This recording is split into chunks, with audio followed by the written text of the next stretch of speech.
We're at Continental Machining. I'm here with Edgar. We're standing in front of a Matsuura MX-330 PC10. And Edgar, man, I gotta know, how is it running this beast? Let's dig into it. So, how long have you been running this machine? About 6 months now. Okay. How long have you been here at Continental Machining? Just over a year. And you're running this machine? Yeah. He must really trust you. Yeah, it's a lot. So, coming in, I mean, you've only been here on this machine 6 months, so you were 6 months in with them. They throw you on the 5-axis, so you must have a lot of 5-axis background then. Not really. What? Come from a 3-axis. From a 3-axis background. Yeah. And now you're here running their newest, most expensive machine. Yeah. Are you kidding me? Yeah. Right, it's a dream come true. Especially in manufacturing. Can I have a boss like that? There you go. You got to reach out to them, apply, you know? So you have a 3-axis background.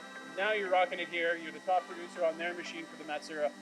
What is it like getting used to the control then? The control, well, of course, now they're a little more modern. Yeah. This does run on FANUC control. Okay. With their own interface, but it's pretty intuitive. Gives you notes, whatever button you click, what it does. So it's pretty straightforward. It's the programming side that you need a little bit more in tune with, more tool paths, more strategy, since you have more axes coming from the 3-axis, right? Yeah. But it's pretty straightforward so long as you have the basic principles. And if not, Matsuura, reach out to Matsuura Productivity. Yeah. Like step by step, if you have any hang-ups or anything you need, reach out. So how is it getting a hold of them then? Easy. Really? Call them, email them. They respond fairly quickly. Of course, we got the local rep.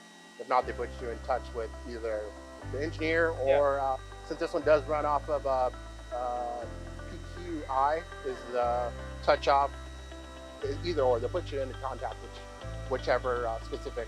Okay. So it makes sure you get in contact with the right people depending on where you're kind of stopped. Have they ever had to get over to Japan to get you an answer? No, they haven't. Okay, that's awesome. So they're able to take care of it all right here in America. Yes. Awesome. So we're talking the automation with the PC10. Not only did you get thrown into 5-axis world, you got thrown into pallet pool world too. Yeah. How is it integrating the pallet pool with the workflow? It's awesome. Like, you would think it's purely for production. Yeah. But it's nice because you can do a pallet pool. So we do a lot of 1-offs, 2-offs, small batch runs. Like this small batch run. Yeah. But it's nice because you can just pull up the next pallet. You have different work holding, different fixturing. Yeah. You name it. So I can do 1-op and one setup, 2-ops or whatever. So let's just say we have a hot job. Yeah. We got to put it all to the side. It's easy to swap out the pallet, put it back in, and you're setting up a whole new job. Yeah, I really wish I would have had a pallet pool when I was still on the shop floor, because those hot jobs always meant the setup I spent 4 hours on had to get wiped off the table and put away. So you don't have to worry about that anymore. Yeah, especially with all the tool changes, 90 tools. That is a nice amount of tools. Yeah, so we can just keep going. Very cool. Thank you so much, Edgar. Thank you.